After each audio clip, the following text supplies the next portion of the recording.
Welcome to my YouTube channel. My name is Alayla, and I trade trend lines along with other tools.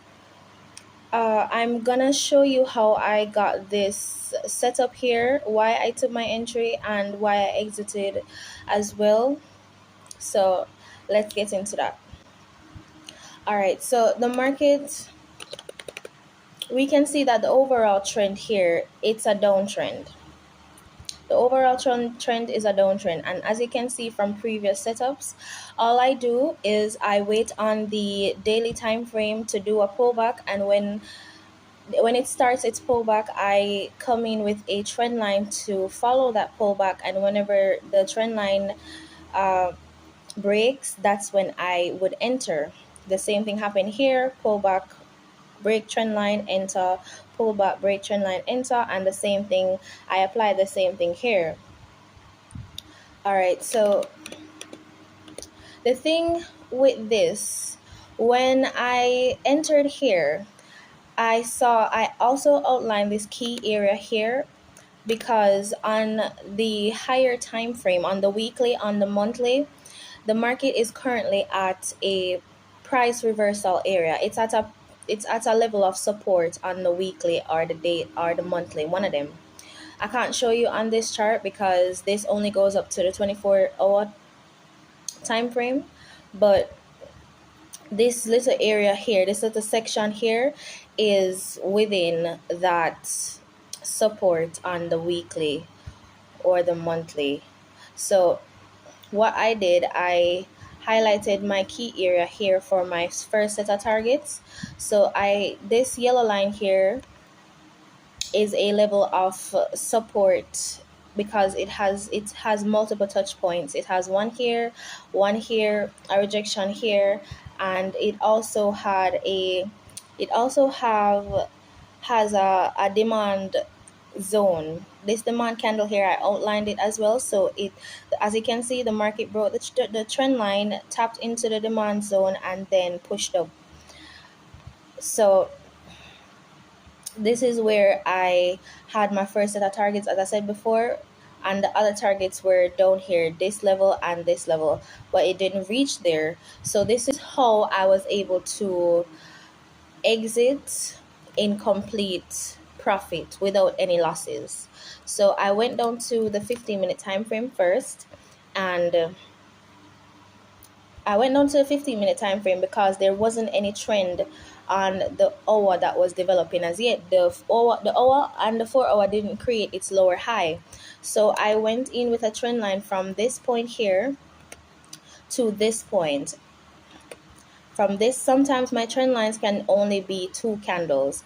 I could have also started from this high and connected it to here, but this trend line did not align with my 38% fib rule, which I'm going to go into right now. When I go back on the hour time frame, right, because the break of the trend line signals that a downtrend is going to form. This was the uptrend here.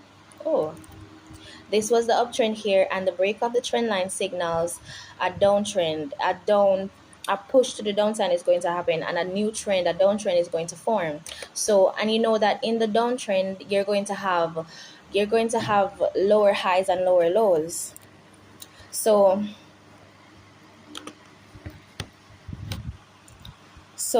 what I did, I came in with my Fibonacci retracement tool. I placed it at the high that pushed down the market to break my trend line. That's what I did. I placed it here and dragged it to the low that's starting the pullback for the lower high. And the rule is that I set for myself, if the lower high that it's going to create for the new downtrend closes above the 38% fib line, I'm going to exit completely. And that aligned with the 15-minute trend line that I drew. It did. Let me draw it back from this candle here to that candle. As you can see, this is the area. This is the area right here that the market broke the trend line, and it was going to push up above the 38% fib line. I just completely exited there because it closed above it. The 1 hour candle closed above it, and I know that when it closed above it, it's either going to go to the 68% fib line or the 78% fib line to create its lower high. And I don't want to be a part of that. I don't want to be in loss while it's creating that. I would wait until another setup is established. I'm going to show you another example of what I'm saying. So let me go back on the 1 hour time frame. All right, so these are past setups that I took. So this is the downtrend forming, right? And the lower high is here. I placed my fib at the high that pushed down the market to break the trend line, put it to the start of the pullback for the lower high, and as you can see, it didn't close or even touch the 38% fib. If it had touched and closed above it, I would have exited and waited, because I want to always protect my capital and protect my profits. I don't want to be losing when I have so many methods of exiting.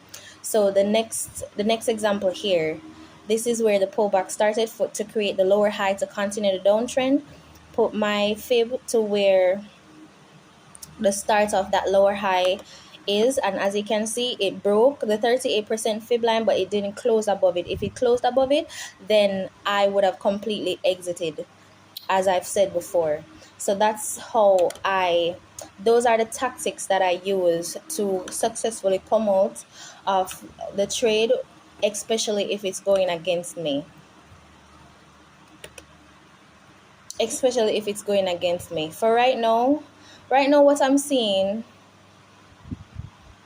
this could be a left shoulder, this could be a head, and this could also be a right shoulder here for a reversal. Because as I said, it is in a price reversal zone on the weekly, on the monthly. It may do that, it may not do that. I don't like to have a bias like that. I like to just use the tools. Whenever the market does whatever it needs to do, I use the tools to try to figure out what the market is doing and work from there. I don't like to predict or say, okay, this is what the market is going to do.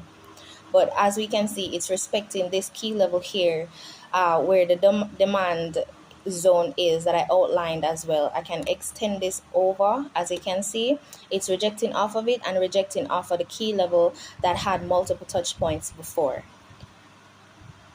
So yeah, that's how I exited in profit. And that's why I will always stand by trend lines. I went into the market with a trend line here, the break of the trend line, and I can come out with the break of a trend line. And even if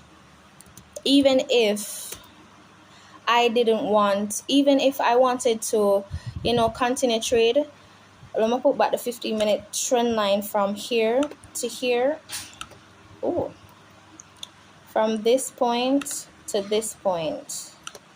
At the break of the trend line here, I could have entered into a buy and then trailed that buy with another trend line from that point to this point. And I could have capitalized on this buy here if I was like a lower time frame trader, but I'm not a lower time frame trader. There's just so many ways to trade with trend lines, but yeah, that's how I executed this setup and how I got out where I got out. So thank you for watching this video. Please subscribe, please like, and I'll see you in the next video.